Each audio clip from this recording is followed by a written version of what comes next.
Hi there, students. Thank you for making it to this presentation. This is Luis Silva, and today we are going to be talking about the American government, and we're going to be focusing on Unit 1, the foundations of U.S. democracy. Our first topic will be political systems, and we are going to be reviewing the lesson activity or activities that are provided there for you to expand your knowledge of what you have read throughout the tutorial. Now, what will we learn today? First, we're going to be looking at the structure and institution of the U.S. government.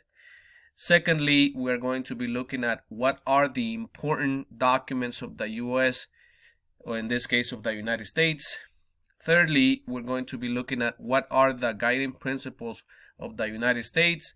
And lastly, we're going to sort of deviate and go into a different direction and compare different governments, especially those governments that are not what we have here in the United States, but are actually dictators. But before we keep on going, I want to read to you this quote by Thomas Jefferson. And Jefferson said, "A government big enough to give you everything you want is strong enough to take everything you have." This is an important quote because it demonstrates the philosophy of Thomas Jefferson, one of the founding fathers. And obviously, it shows some type of distrust in government. Now, the structure and institutions of the United States government. Again, we'll go back to what Jefferson said about distrusting up to a certain degree a government that's big enough. And in this case, the founding fathers decided that it was best to actually break down the central government into three parts. First, we have the legislative, which makes laws, also known as Congress.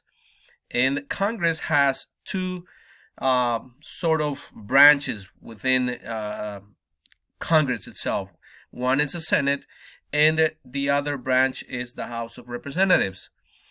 The other component, the second part of the U.S. government, is the executive. The executive carries out laws. In this case, you have the president, which is the leader.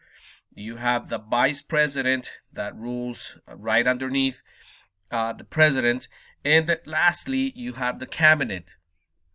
The third component of the U.S. government is the judicial component, which is the court system. In this case, the court system interprets laws, and we have basically a system that has a Supreme Court, which is the ultimate authority, and you have other federal courts. Now, before I continue going, I do want to say that at the end of this presentation, you will have some questions that you need to answer, and all of this information is extremely important for you to understand. Let me quickly review this. The U.S. government is divided into three parts: the legislative part, the executive part, and the judicial part. Now, we have in this country, the United States, the concept of federalism. Federalism is basically the sharing of power between a central government and the states. That's all it means. And I wanted you to see here, because this is actually set up by the Constitution, you have different powers that are given to the states, and you have different powers that are given to the national government. For example, in this case, power delegated to the national government is to declare war. Another power is create and maintain armed forces. Another power is to establish foreign policy. Another policy is to regulate interstate and foreign trade. Another policy is to make copyright and patent laws. And another power is to establish postal offices. And this is what basically the Constitution has given the national government. Now, the Constitution also gives powers to the states. And some of these powers are establish local government, establish and maintain schools, regulate trade within states, conduct elections, and provide for public safety. Now, these are separate powers. How about those powers that both the national government as well as the state governments share? Well, They both can raise taxes. They both provide for the public welfare. They both provide a criminal justice system. They both can borrow money.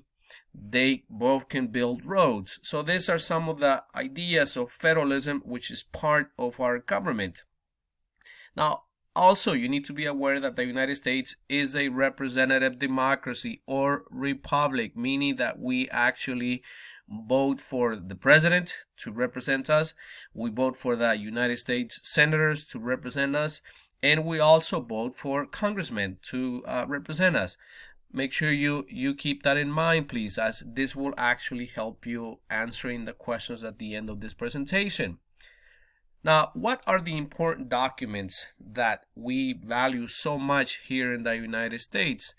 Well, the first very important document that we have is the United States Constitution. This document was written in 1787, and ratified in 1788. Basically, this is the ultimate rule of this country. It is the Constitution that has placed everything for the government to function. Now, other important U.S. documents are, for example, the Declaration of Independence. This was, very important because it signaled the colonial break from England or Great Britain. We also have another important document known as the Articles of Confederation. We also have the Federalist Papers, very important documents, and the Bill of Rights, the first 10 amendments. These are all very important documents. By the way, there is a question at the end of this presentation that actually deals with this particular information that I'm providing you. All of this content is very useful, and you will use it when you're actually working on your tutorial. Now, what are the guiding principles of the United States government? But let's begin. Where do the guiding principles actually come from? Well, the guiding principles of the U.S. government comes from old U.S. documents, philosophers, in this case the Enlightenment thinkers, Enlightenment philosophers, and it's sort of a combination of different ideas that made it possible for our founding fathers to put together the Constitution, which serves as the guiding principle for our nation. Now, the government follows these principles when making laws and making decisions. And we have here 7 guiding principles. First is popular sovereignty. Second, republicanism. Thirdly, federalism. Fourthly, separation of powers. Fifth, we have checks and balances, which we talked about initially by dividing the government into 3 branches. Sixth, we have limited government. And lastly, we have individual rights. All of these are guiding principles of the United States government. Now, we've been talking about all of this greatness, how our government is divided, how our government functions, democracy, we vote for the people to represent us. But in this case, we're quickly going to move on to the other side of democracy. We're going to be looking at those dictators that have impacted our history. And in this case, we're going to be looking at Nazi Germany of the 1930s, and we're going to be looking at Khmer Rouge of the 1970s in Cambodia. Let me give you a little bit of background information. You probably know this already, but Hitler became the ultimate dictator of Germany. Now, Hitler realized that he had to gain power through legal means. This is the early 1930s. And actually, he had failed previously, and he actually went to jail because he tried to take power in an illegal manner. But by 1932, in this case, the Nazi Party was the largest party in the German parliament. Now, Hitler appeals to German nationalism. It's really important, for a leader like Hitler, very charismatic. He used, that nationalism component in which he basically brought the entire German people along with him. He promised to restore national pride. As you may be aware, after World War I, Germany was actually sanctioned with so many things that, it limited on what they could do. And Hitler's like, no, that's going to end. Now, we are actually going to be a great nation again. And he actually did it. He rose Germany basically from the ground all the way up and made it into an extremely powerful nation. He promised to rebuild the economy, and he did. He did by building a whole bunch of weapons and, putting young men into the military. And he said, Hitler in this case, that he would punish German enemies. And obviously, Hitler was voted into power by the German people, and he became the German chancellor in 1933. This is Hitler's rise to power. Now let's move on to the other spectrum with Khmer Rouge in Cambodia. Now Khmer Rouge came to power slightly different, obviously a different time period, because the withdrawal of American forces from Vietnam also led to the collapse of government in neighboring Cambodia. The U.S. government was there in order to prevent the spread of communism, and as you know, it didn't go too well in Vietnam, so the U.S. had to pull out from Vietnam. This obviously left a vacuum, left many areas around Vietnam, to the mercy of dictators. And Khmer Rouge came to power, and he was actually able to bring the country together in a very mean, brutal way. In 1975, Cambodian communists, known as Khmer Rouge, seized control of Cambodia, and he decided to actually change the country's name, which is irrelevant. And one of the leaders was Pol Pot, and he actually was brutal, carried out a policy of genocide, mass murder, very similar to Hitler actually, against city dwellers and all people suspected of being unsympathetic to the communist cause. So Hitler was a fascist leader.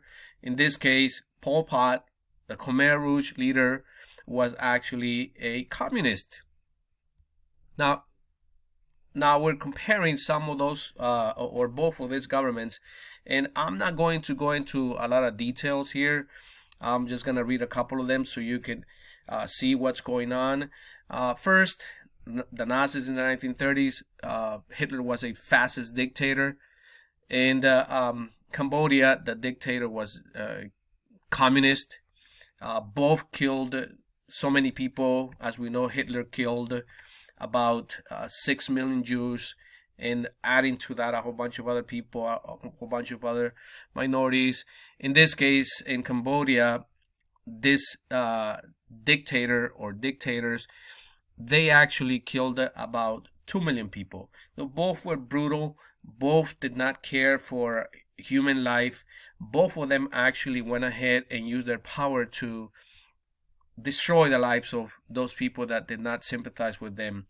Feel free, by the way, to go over more details on the differences and similarities of both of these governments. Now let's move on. And in this case, you have your lesson activity. In this lesson activity, you are to answer or provide at least 3 different